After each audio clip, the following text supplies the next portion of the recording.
자,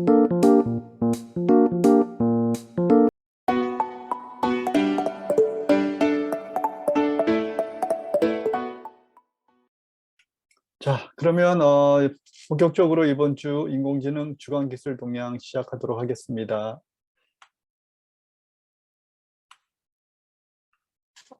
목차는 스마트팜부터 시작을 해서요. 데이터, 그 다음에 AI 반도체, 그 다음에 인공지능 기술을 이용한 어플리케이션, 그 다음에 윤리, 신기술, 그 다음에 지금 끝으로 보건복지부하고 식약청에서 진행하고 있는 창업경진대회가 있습니다. 빅데이터를 이용한 창업경진대회가 있는데 그 내용에 대해서 말씀을 드리도록 하겠습니다.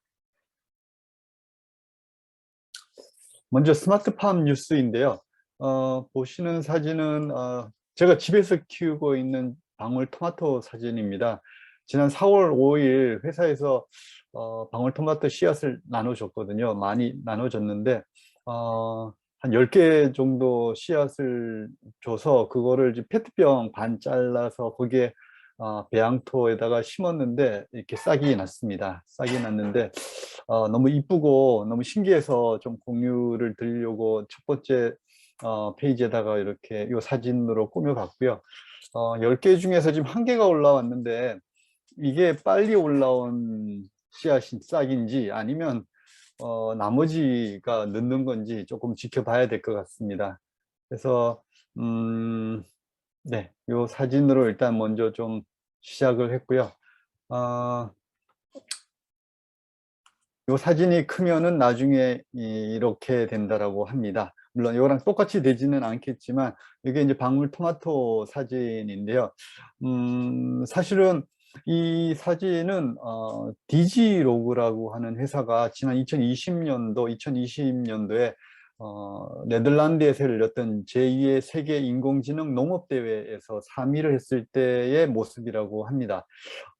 디지로그는 기억하실 수도 있을 텐데요. 3월 초에 제가 한번 설명드렸었던 적이 있습니다. 그때 코로나로 인해서 네덜란드 직접 방문하지 않고 한국에서만 원격으로 재배를 해서 AI 농업 대회를 진행을 했고 뭐 우수한 성적을 거뒀다라는 내용을 제가 한번 소개시켜 드렸었던 적이 있는데요. 네, 그 회사에서 만든 내용이고요. 하여튼 일단 제 꿈은 앞에 보셨던 싹을 틔워서 잘 관리를 해서 이렇게 방울토마토가 이렇게 주렁주렁 열리는 그런 모습을 한번 보여드리도록 하겠습니다. 네, 그러면 본격적으로 뉴스에 들어가 볼 텐데요. 금산군에서 들깨, 깻잎이죠. 깻잎 인공지능 스마트팜 자동화 기반 기술을 개발을 했다라고 하는데 여기에 지금 디지로그 아까 방금 전에 소개시켜 드렸던 그 디지로그라는 회사가 참여를 했다라고 합니다. 그래서 제가 앞부분에서 조금 이렇게 길게 얘기를 좀 끌어왔는데요. 올해는 일단은 빅데이터 수집하고 그다음에 서버 기반을 일단 기본적으로 구축하는 거, 그다음에 최적 재배 환경, 온습도 분석 시스템을 일단 구축을 했고 생육 추적 카메라 자동 모니터링 기술을 설치를 했다라고 합니다. 그래서 이제 이렇게 일단은 기본 환경을 구축을 했고 이제 이어서 이제 본격적으로 정확도를 갖추어서 일일 수확량이라든가 생산량, 그 다음에 병충해 예찰이 가능한 수준의 시스템을 구축하는 것이 목표라고 합니다.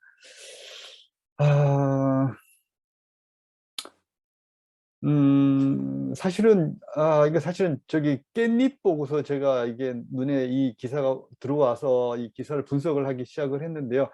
작년에 집에 베란다에 제가 깻잎을 심어서 재미를 좀 봤습니다. 굉장히 잘 자라고요. 굉장히 무성하게 잘 자라고 집에서 고기 구워 먹을 일이 있으면 베란다 가서 몇 장 따와서 바로 먹어도 되고 굉장히 좀 재미도 있고 해가지고 그래서 사실 또 아까 방울토마토도 시작을 한 건데 그래서 이 내용들이 자꾸 눈에 들어와서 한번 이렇게 쭉 얘기를 말씀을 드렸고요. 지금부터 되게 이제 저기 중요한 얘기를 하겠습니다. 이 인공지능과 인공지능의 뭐 한계에 대한 부분도 여기서 이제 얘기가 시작이 되고요. 그 한계를 어떻게 넘을 것인가 한 굉장히 중요한 얘기가 이제부터 이제 시작이 되겠습니다. 오른쪽 아래 보시면 실온이라고 해서 농업 인공지능 기술 개발의 조건이라는 글이 있는데요. 이거는 서울대학교의 바이오 시스템 소재학부에 계시는 교수님의 의견입니다. 그래서 보시면 아직까지 왜 AI 농업 기술이 개발되어 있지 않은가? 라는 걸로 일단은 시작을 해서 그것은 일단은 농업이 통계적으로 정량화하기가 너무 복잡하다라는 거고요. 어렵게 말해서 이거고 좀 쉽게 풀어서 말씀드리면은 뭐 농작물을 기르기 위해 가지고 토양 속성도 확인을 해야 되고 그 다음에 이제 뭐 기상 변화라든가 이런 부분에 대한 데이터가 필요한데 이게 없다라는 거거든요. 쉽게 말해 가지고 일단 데이터가 없다라는 내용이 되겠습니다. 그래서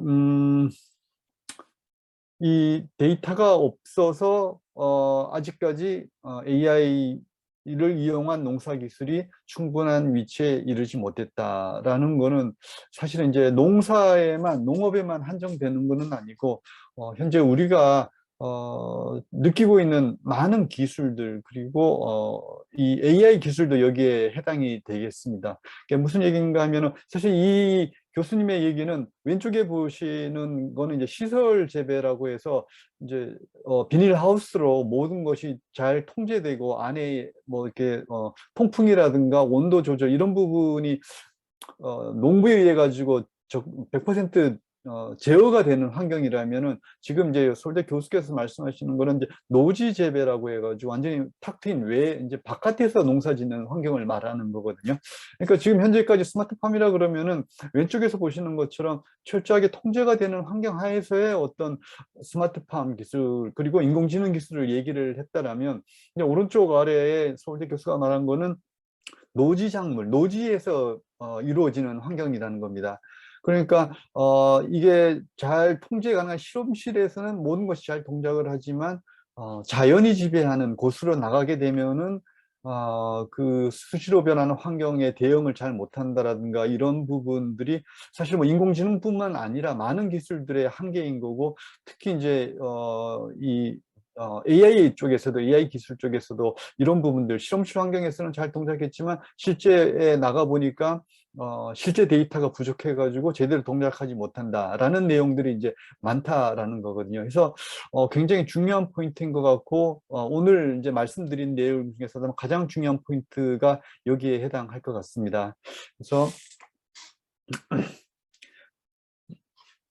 바로 뒷장으로 한번 넘어가 보시면은 네, 이런 기사가 있었습니다. 그러니까 왜 현실의 인공지능은 번번이 실패하는가라는 기사 제목이고요. 네, 여기에 답은 그거입니다. 현실의 인공지능을 동작하게끔 해주는 데이터가 없다라는 거거든요. 그러니까 현실 세계를 100% 반영해주는 데이터가 없기 때문에 실패한다라는 얘기입니다. 그래서 일단은 뭐 그 해결책을 이제 뒤에 일단 설명을 드리겠지만 일단은 이 부분 결국은 데이터가 부족해서 인공지능은 성공할 수 없다라는 얘기가 사실 이제 2020년도 정도에 이제 나오기 시작을 했었고 2019년도부터 해서 굉장히 인공지능이 많이 곽광을 받다가 결국은 데이터 때문에 실패할 것이다라는 얘기가 이제 스물스물 나왔던 게 2020년이고 그래서 중간에 보시는 것처럼 가트너의 한 애널리스트는 2020년부터 AI 하강의회가 본격화 시작됐다라는 말도 했었었고요. 네, 뭐 위에도 보면은 뭐 아예 AI 기술 쓰지 않는다. 이거는 2020년도의 얘기입니다. 네, 저희가 이전에도 살펴봤지만 2021년도를 기해 가지고서 더 이상 AI가 가설 검증의 단계는 아니고 완전히 성숙 단계로 넘어갔다라는 그러니까 2020년에 약간 위기가 있었을지언정 2021년부터는 본격적으로 이제 AI가 성숙 단계에 들어갔다라는 내용이 되겠고요. 그런 2020년부터 본격적으로 AI가 성숙 단계로 넘어갔던 어떤 그런 배경에는 이제 뒤에 나오는 이런 부분들도 분명히 포함될 걸로 예상이 됩니다. 다시 이제 처음 질문으로 돌아가서 현실의 인공지능이 번번이 실패한다면 그럼 이건 앞으로 어떻게 할 것인가? 현실에 100% 맞는 데이터를 완벽한 데이터를 구하는 건 어차피 불가능합니다. 모든 전 세계에 있는 데이터를 다 모은다고 하더라도 그거는 어쩌면 현실의 데이터는 아닐 수 있기 때문에 여기서 제시하는 방법은 물론 이분이 말하는 것뿐만 아니라 많은 사람들이 현재 시점에 얘기하는 거는 빅데이터로 모든 걸 해결하려고 하는 것은 어차피 불가능하다. 따라서 저희가 가야 될 것은 작고 광범위한 데이터라는 것입니다. 그래서 작고 광범위한 데이터를 가지고 맥락 기반의 분석을 해야 된다는 것입니다. 그러니까 특정한 어떤 도메인, 어떤 특정 문제 해결을 할 수 있는 상황이 주어진 상황 안에서 거기에 적합한 데이터를 비록 작더라도 찾아가지고서 학습을 해서 해야지만 어떤 데이터 부족 현상도 막을 수가 있고, 그 다음에 현재 인공지능이 데이터 부족으로 실패하는 그런 부분도 해결을 할 수 있다라고 이제 의견이 이제 나오고 있습니다. 네. 그래서 요런 말씀을 드렸고요. 하나 더 나아가서 데이터, 역시 또 데이터에 관련된 내용인데요. 의료 쪽에 AI 데이터 편향이 심하고 미국과 중국 쪽의 데이터가 절반 이상을 차지한다라는 내용이 되겠습니다.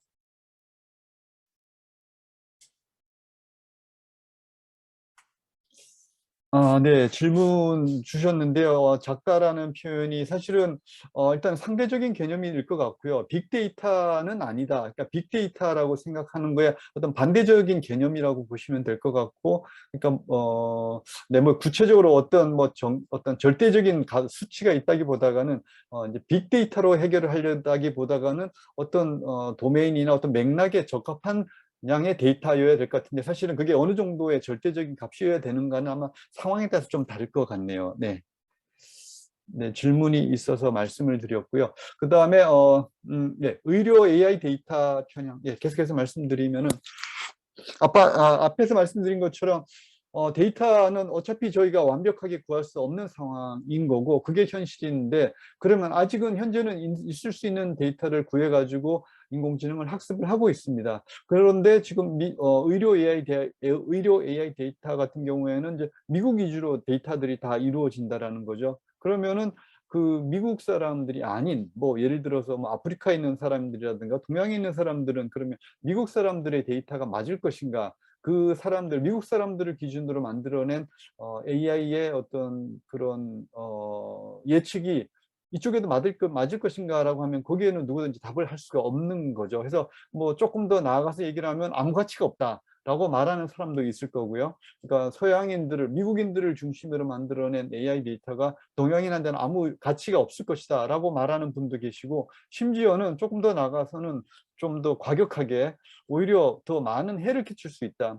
그러니까 뭐 미국인들을 중심으로 한 데이터를 뭐 아무런 가감 없이 그냥 뭐 아프리카든 이제 동양인들에게 사용을 하게 되면 오히려 더 많은 해를 끼칠 수가 있지 않겠느냐라는 전망이 나오고 있습니다.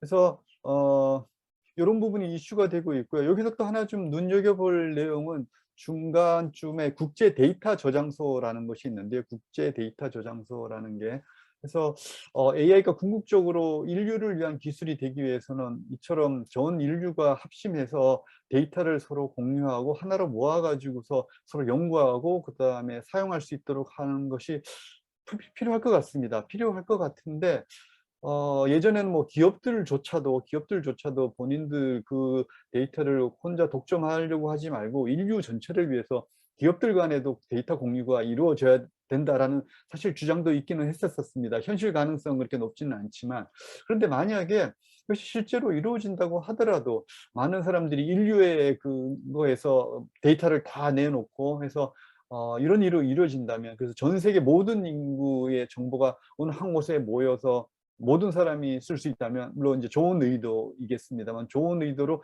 데이터가 모여서 쓸 수 있다면 이게 정말 계속 바람직한 결과를 가져올 것인가라는 거는 좀 잘 모르겠습니다. 이게 미래에 또 어떻게 사용될 수 있을지 아무도 장담할 수 없는 것이고, 네, 이런 부분이 물론 의도는 좋지만은 어떠한 방향으로 또 이런 일이 전개될지 모르기 때문에, 주장은 뭐 충분히 공감하고 하지만 물론 가능성 여부를 떠나가지고 이게 반드시 해야 될 일일 것인가라는 건 좀 다시 한번 좀 생각해 볼 필요는 있을 것 같습니다. 그리고 마지막으로 지금 의료 AI 데이터가 보시는 것처럼 미국에 이렇게 많이 치중되어 있는데, 이 의미가 의료 AI 데이터가 이렇게 이렇게 분포되어 있다라는 건지, 그러니까 전 세계 의료 데이터가 뭐 100%가 있다면 예를 들어 미국의 의료 데이터가 50%, 뭐 40%가 있다는 얘기인 것인지, 아니면 의료 쪽 AI 연구가 미국 쪽에서 이렇게 많이 사용되고 있다는 건지, 그게 조금 불분명합니다. 제 판단으로는 좀 후자일 것 같거든요. 그러니까 지금 보시면은 뭐 전에도 몇 번 말씀드렸지만 AI 연구의 거의 절반 이상이 미국이나 중국에서 지금 이루어지고 있습니다. 그쪽에서 많은 기술들이 나오고 있고 많은 논문들도 나오고 있거든요. 그러니까 거기에서 활발한 의료 AI 연구가 이루어지고 있다라는 의미인 거지, 전 세계에서 활용 가능한 AI 데이터가 미국에 이만큼 있느냐, 그건 조금 이상 같습니다. 왜냐하면 인구수로만 따져봐도 뭐 물론 중국이 뭐 인구수가 미국에 비해 가지고 최소 한 1,5배는 되는데, 의료 데이터로 따진다면 중국이 훨씬 더 많을 것 같은데, 그래서 약간 조금 이 내용, 이 기사 자체는 약간 조금 잘못 해석될 여지가 있지 않나 싶은데, 그거는 저도 조금 더 확인을 해보겠습니다. 진짜 데이터가 미국에는 오랫동안 이런 데이터를 많이 모아왔기 때문에 미국의 데이터 자체가 이렇게 많이 있다라는 얘기인 것인지, 뭐 그럴 수도 있을 것 같기는 한데요. 아니면 뭐 이제 방금 전에 말씀드린 것처럼 미국에서 의료 쪽에 인공지능을 활용한 연구 결과가 굉장히 많다. 그래서 그 의료 결과를 나타내는 수치가 40.8%라는 건지, 좀 제가 조금 더 확인을 해 보도록 하겠습니다. 네.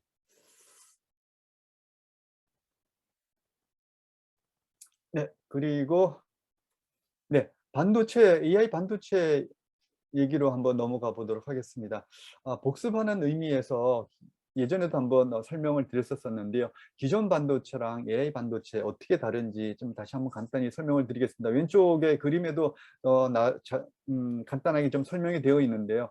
일단 기존 반도체는 뭐 일단 대표적으로 순차적으로 처리를 한다라는 거, 데이터든 프로그램이든 순차적으로 처리를 한다라는 데 비해서 이제 AI 반도체는 동시 병렬 처리한다라는 것입니다. 일단은 뭐 텍스트는 이렇게 되어 있는데요. 조금 제가 좀 풀이해서 한번 설명을 한번 드려보도록 하겠습니다. 지금까지 연구에 그러면 동시 병렬 처리가 하나도 안 됐느냐, 이제 그거는 아니죠. 아시겠지만은 GPU라는 장치가 있어서 GPU라는 장치가 동시 병렬 처리를 해줬었습니다. 그러니까 CPU하고 GPU하고 같이 동작을 해서 현재까지 AI에 필요한 연산을 했었던 거죠. GPU라는 것은 이제 병렬 처리가 가능은 한데, 다만 GPU는 이제 덧셈이라든가 곱셈과 같이 굉장히 단순한 계산만 병렬로 처리를 할 수가 있습니다. 반면에 이제 CPU는 한 번에 하나의 명령만 처리를 합니다. 저희가 한때 이제 저기 CPU를 사면은 CPU 주파수를 얘기를 했었죠. CPU 클럭. 그래서 뭐 몇 기가헤르츠다, 몇 기가헤르츠라고 했는데, 그 기가헤르츠라는 게 한 번 동작할 때마다 하나의 명령어가 처리된다고 보시면 됩니다. 그러니까 순차적으로 한 번에 하나가 이렇게 처리되는 그런 식이 됩니다. 그래서 이 CPU는 굉장히 그동안 발전을 많이 해왔기 때문에, 인텔이 최초의 CPU를 만든 일에 굉장히 많이 발전을 해왔기 때문에 하나의 어떤 CPU 사이클에서 처리할 수 있는 계산도 굉장히 복잡한 계산까지 할 수가 있습니다. 다만 이제 한 번에 하나씩밖에 처리를 못하기 때문에 시간이 이제 많이 걸리는 거죠. 그래서 현재는 CPU가 이제 그런 복잡한 계산을 순차적으로 하면 이제 병렬 처리가 필요한 거는 GPU를 통해서 했는데요. 따로따로 존재합니다. CPU 따로, GPU 따로따로 별개로 존재를 하거든요. 근데 이거를 이제 하나로 합치는 거죠. 하나로 합쳐가지고 하나의 반도체 안에서 병렬 처리가 다 되도록, 그리고 CPU가 현재 처리하는 거와 CPU가 처리 가능한 굉장히 복잡한 연산도 다 병렬로 처리할 수 있도록 이렇게 하는 것이 이제 AI 반도체가 되겠습니다. 그래서 지금 뭐 이 AI 반도체가 앞으로 미래에는 정말 필요할 거다라는 것에서는 많은 사람들이 지금 같이 인식을 하고 있고, 그래서 엄청난 돈이 지금 여기에 투자되고 있고요. 그 다음에 뭐 AI 반도체 시장 규모도 사진에서 보시는 것처럼 작년에 330억이었다면은 앞으로 불과 한 4년 후에는 우리나라 돈으로 80조에 해당하는 시장 규모가 열릴 거라고 합니다. 그래서 우리나라 정부에서도 지금 뭐 엄청난 규모의 돈을 지금 투자를 하고 있고요. 2029년까지 10년간 총 1조 원에 가까운 돈을 지금 투자를 한다라고 합니다. 그리고 뭐 삼성도 그렇고 대표적으로 지금 SK 쪽에서 이 AI 반도체에 많이 지금 투자를 지금 하고 있다라고 합니다. 제2의 하이닉스를 만들겠다라는 포부라고 하고요. 그래서 지금 하이닉스 쪽에서 관련된 회사 중에 사피온이라고 해야 되나요? 이런 회사가 있다고 하는데 지금 굉장히 좀 발빠르게 지금 대응을 하고 있다라고 합니다. 그래서 이렇게 이제 저희 업계 쪽에서도 이런 일이 이루어지고 있고요. 그 다음에 이제 카이스트를 비롯해서 애트리 쪽에서도 이제 이런 AI 반도체에 대한 연구를 많이 하고 있고요. 아까 말씀드렸던 것처럼 AI 반도체는 병렬 처리라는 부분이 굉장히 또 중요한데 또 한편으로는 저전력으로 동작을 해야 되는 부분이 굉장히 중요하다고 합니다. 굉장히 많은 데이터를 처리를 해야 되기 때문에 적은 전력을 소모할 수 있도록 해야 되는데 이 부분에서도 실제 인간의 뇌를 어떻게 최대한 모방하는 그러한 제품을 만들어내려고 하고 있다고 합니다. 하드웨어적으로 이렇게 동작하는 거라고 하는데요. 그 개념을 제가 저도 한번 확인해 볼 겸 그림으로 이렇게 한번 그려봤습니다. 그러니까 인간의 뇌는 무수히 많은 신경세포인 뉴런으로 이렇게 구성이 되어 있고요. 그 뉴런들은 시냅스라고 하는 것으로 이렇게 연결이 되게 되죠. 그러니까 그 시냅스가 연결이 됐을 때 정보가 흐르면서 학습이 이루어지고 기억이 된다라고 합니다.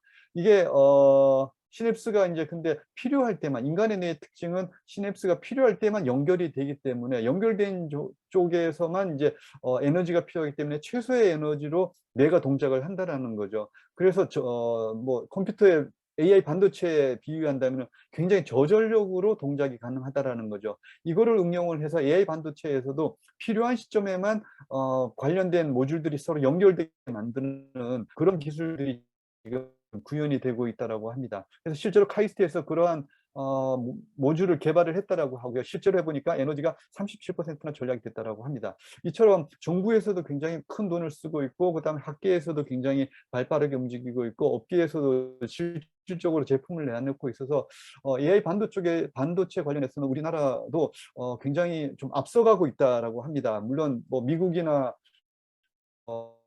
이제 이런 데에 비하면은 굉장히 좀 많이 가야 할 길이 어, 그래도 AI 반도체에서 좀 선두권에 지금 위치해 있다고 합니다. 그리고 앞으로 한 몇 년 후, 한 4, 5년이나 될까요? 아니면 2, 3년 후에는 이 AI 반도체가 또 새로운 세상을 열어갈 걸로 보이고요. 전에도 몇 번 말씀드렸지만 사실 인공지능이 지금 이 위치에 오른 것도 뭐 알고리즘적인 부분에서 발전도 분명히 있었지만 하드웨어 발전이 크게 됐었기 때문에 가능했었고요. 그래서 또 한 번의 인공지능의 도약을 위해서는 이런 하드웨어의 발전이 반드시 필요하고 이렇게 지금 많은 플레이어들이 투자를 하고 있어서 조만간 분명히 시장은 열릴 것이고 그 의미는 뭐 예를 들어 손톱만한 크기의 반도체에서 이제 인공지능이 돌아가는 그런 시대가 온다면 또 거기에 걸맞는 새로운 어플리케이션, 저희가 그동안 보지 못했던 새로운 어플리케이션들이 이제 또 나올 거고 새로운 기회는 또 계속 열릴 걸로 생각이 됩니다.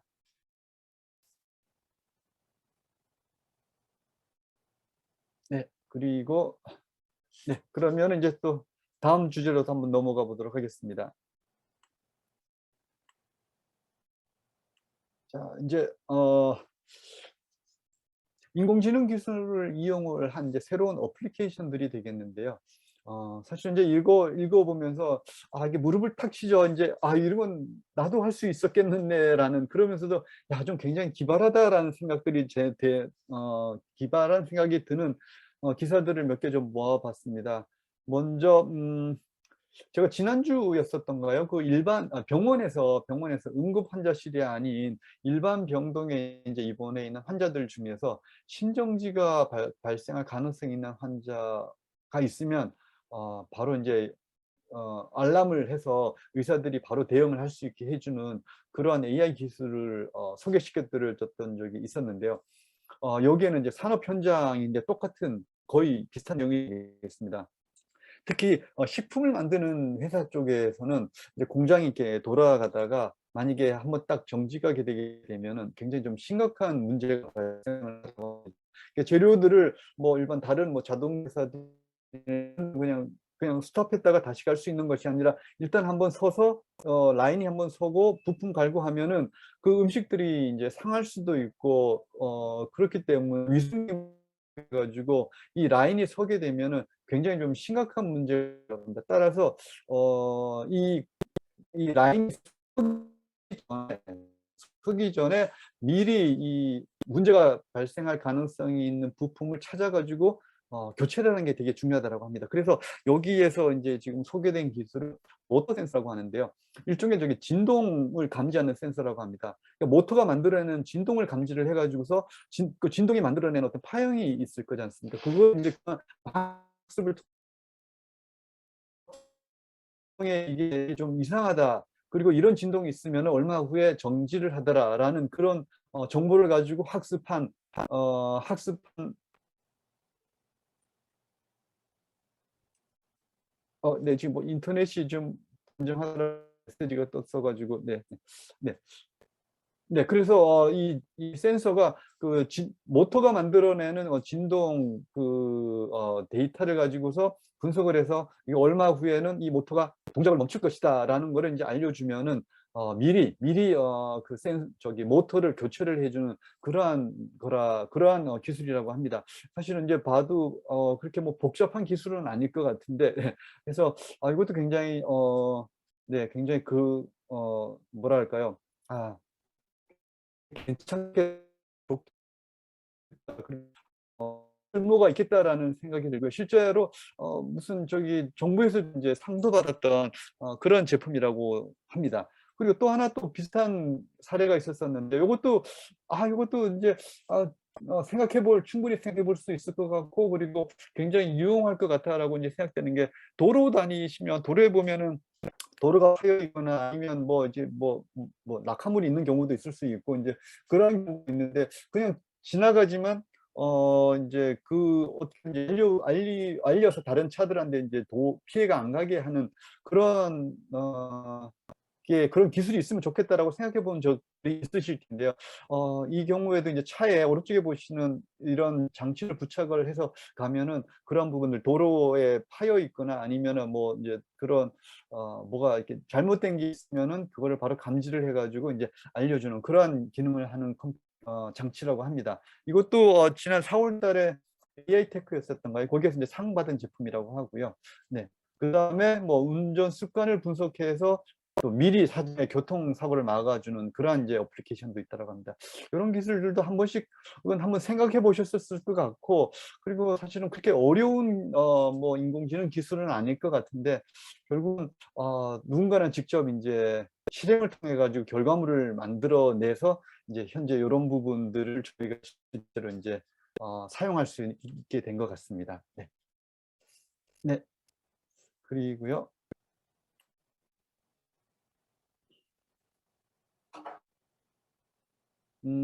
네. 그리고 이제 윤리 문제로 한번 넘어가 보도록 하겠습니다. 한때 CCTV가 많이 설치될 때 개인 사생활 침해에 대한 우려가 있었었는데요. 그때는 그냥 개인 사생활 침해 이 정도 있었다면은, 이제 지금은 한참을 더 나간 것 같습니다. 지금은 항상 누군가 나를 주시하고 있다라는 것뿐만 아니라 나의 행동, 말투, 심지어는 제 감정 상태까지 지금 분석을 하려 하고 있다는 거를 한번 기억을 하셔야 될 겁니다.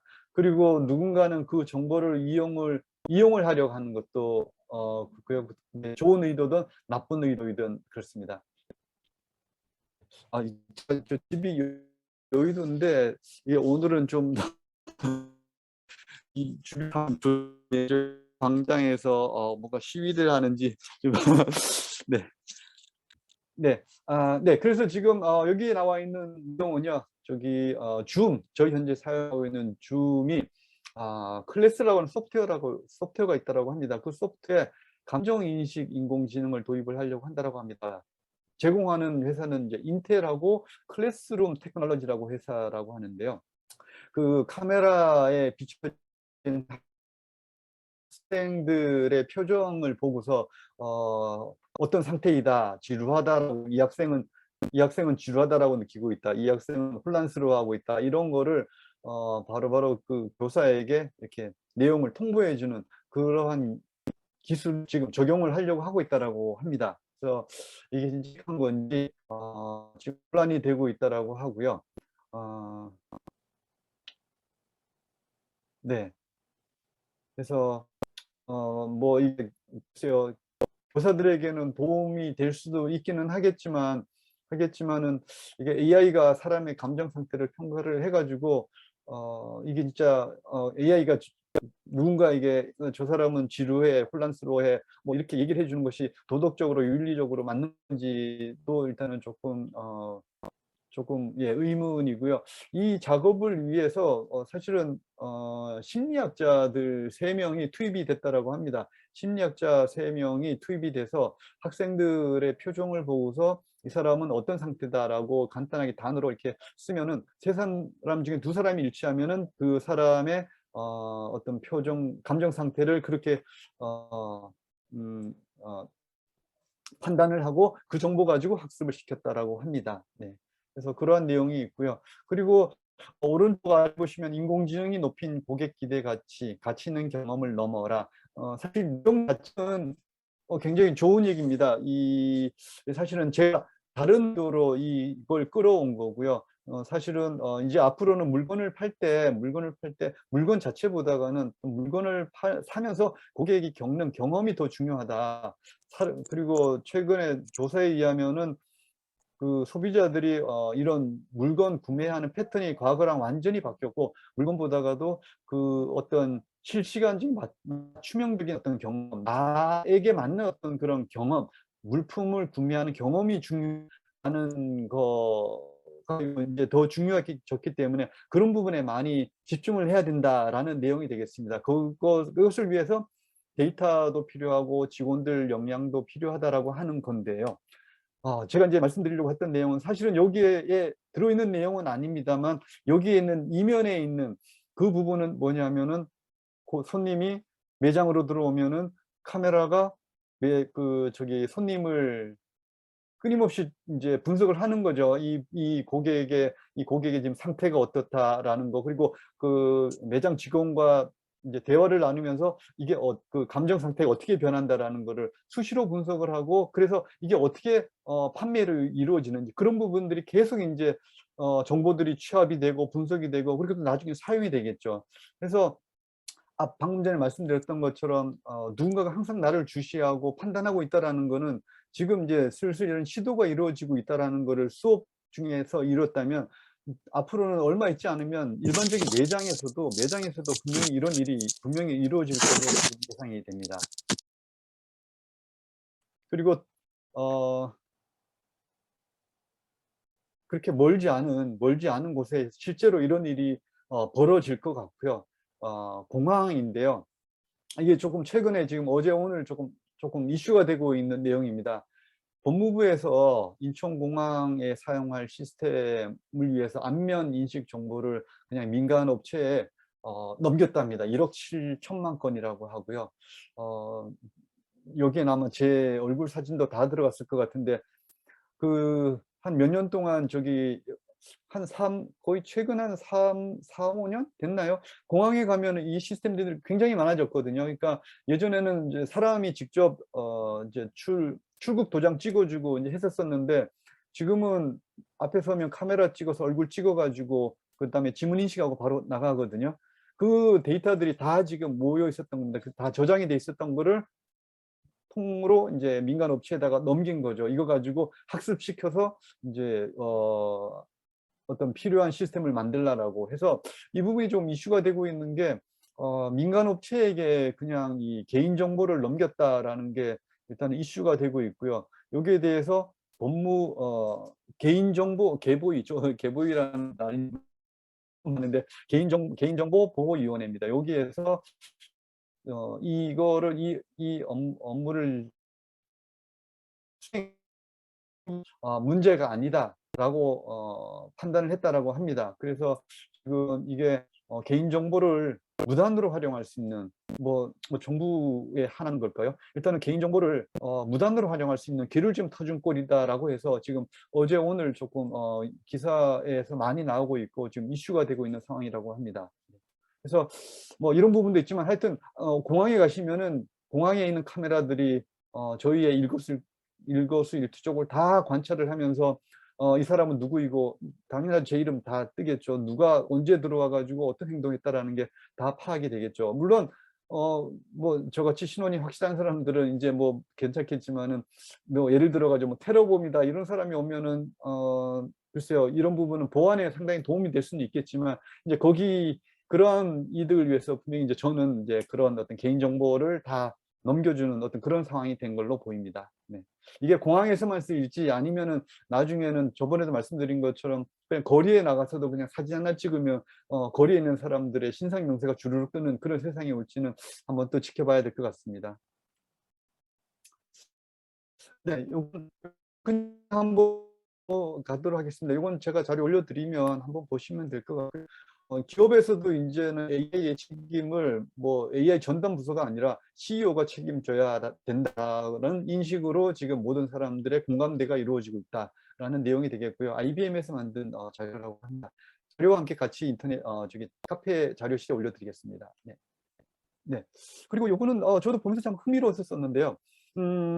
지금까지 사물 인식, 영상 인식 관해서 뭐 엄청난 발전이 이루어졌고 이미지 인식 관련해서 그래서 저희가 계속 어떤 자료를 볼 때 저희가 소개받았던 내용은 이런 자료입니다. 이렇게 사진 속에 사각형이 쳐지고 그 안에 있는 사물이 뭐다라는 거였죠. 오른쪽에 보시는 것처럼 뭐 저희 사진은 다 사각형입니다. 사각형 사진 안에 사각형이 쳐져서 노란색 박스 안에 있는 거는 강아지고 그다음에 빨간색 박스에 있는 거는 자전거고 뭐 이런 거였었죠. 연두색으로 있는 건 차고.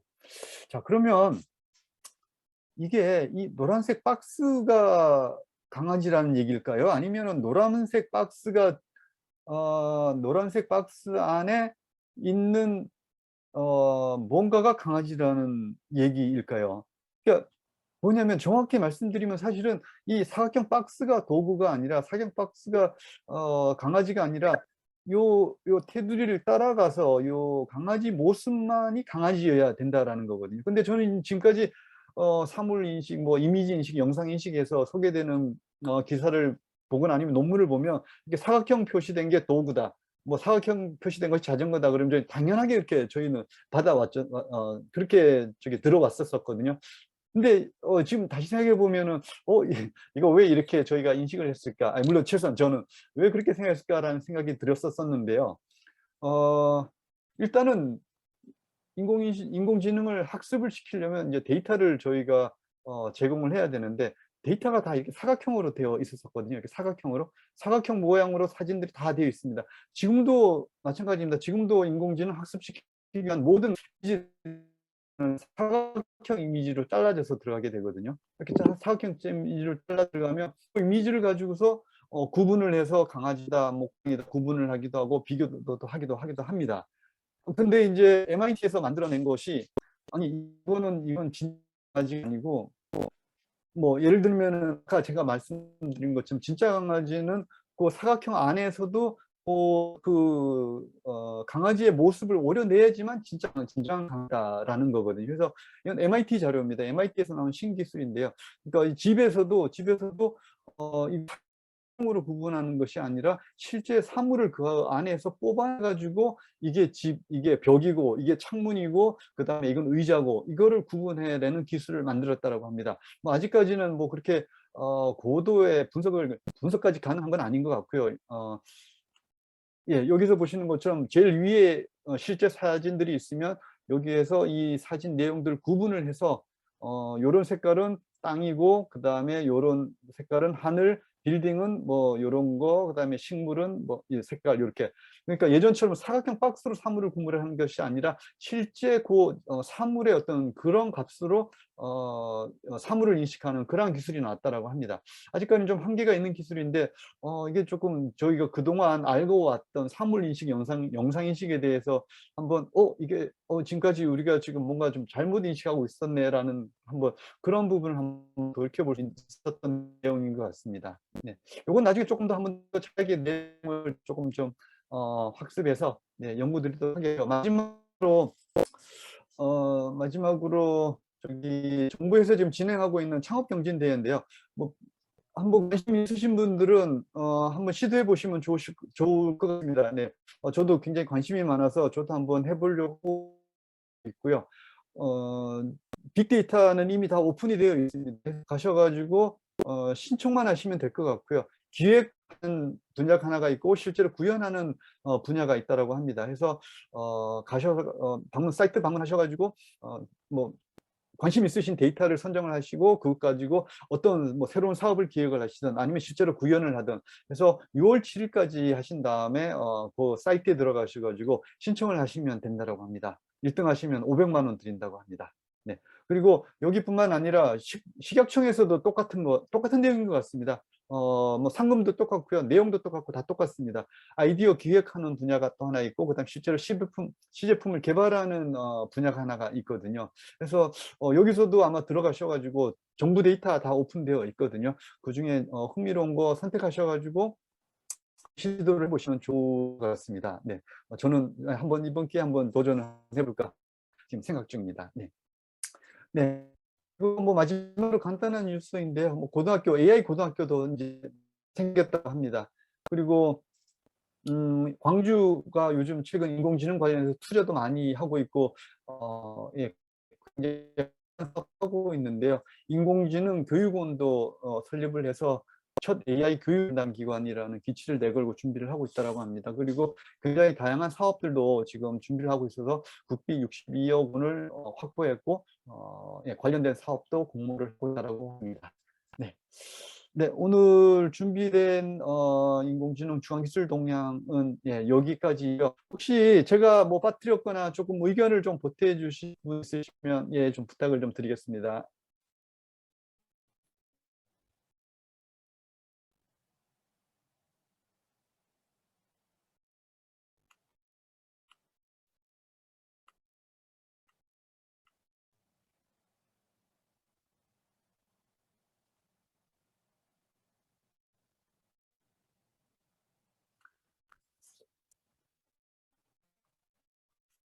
네,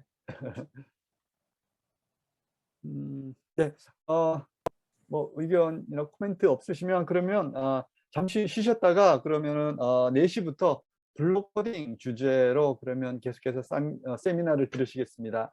네, 그럼 들어주셔서 감사합니다.